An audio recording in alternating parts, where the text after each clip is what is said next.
Our story begins long ago. All seemed well, natural order was in place. Unbeknownst to the world, it would soon have conquerors.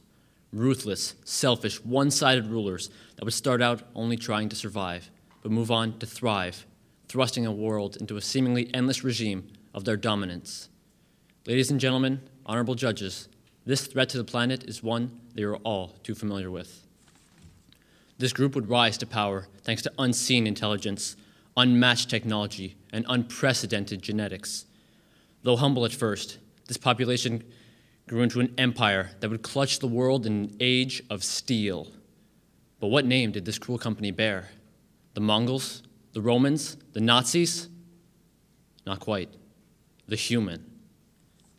But how exactly can we justify taking over the world? Long ago, man was a wild creature, hunting for food and leading a physically engaging quest for survival. Permanent settlements led to a much greater amount of time free from hunting, resulting in extensive social, psychological, and intellectual developments. We had what it took to capture and enslave nearly every other creature on the planet and rise to the top of the food chain, uncontested. All the conflict in the world would seemingly arise from the fact that we had nothing to do once our survival was satisfied, our boredom. Existential philosopher Soren Kierkegaard once said that since boredom advances, and boredom is the root of all evil, no wonder then that the world goes backwards, that evil spreads. Who would have thought that boredom would be the genesis of our demise? Fast forward to today, and you'll notice we live in a high-tech society where machines practically govern our lives. We have all sorts of health concerns, are unpracticed at hunting, and don't even fully comprehend how our own tools work. We're devolving, straying from the model of human that began this so-called conquest. Up until that point, natural selection was working away, chiseling at the imperfections of our kind. Famous biologist Charles Darwin once described natural selection as one general law leading to the advancement of all organic beings, namely multiply, vary, let the strongest live, and the weakest die. So I guess we can't pull the superiority card to justify our globe snatch. Not to mention, we dodge nature's methods of natural population regulation, such as natural disasters, harsh climates, and disease, which results in a serious overpopulation issue.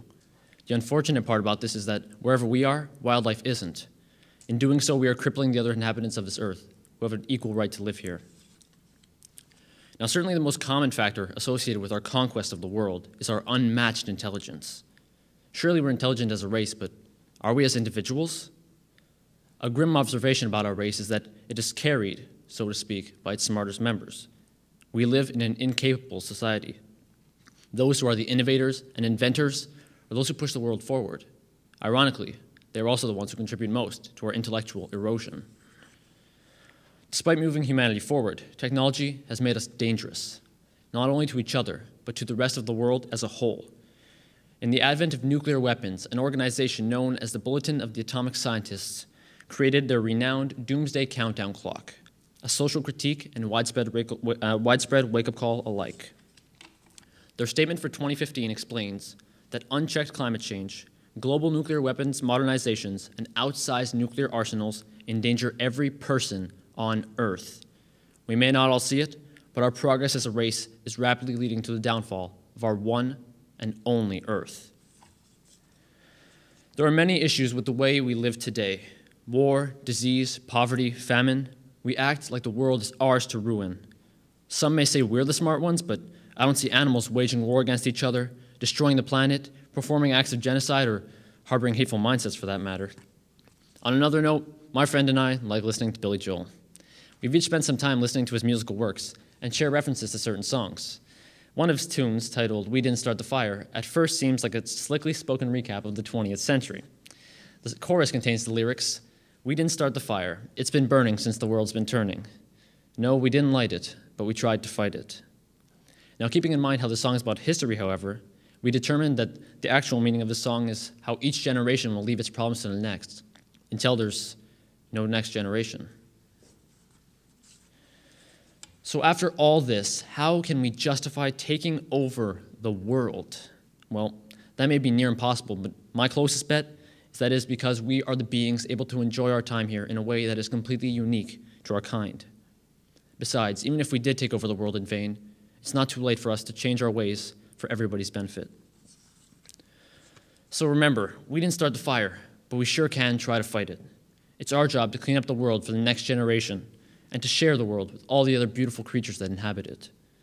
If we all do our part, we may be able to stop the clock from ticking away towards our impending doom. So next time you get the chance, do something good for your community. It could be something as small as cleaning up your local green space. Either that or you can become some legendary scientist who solves all the problems of the universe. Good luck with that, by the way. Thank you.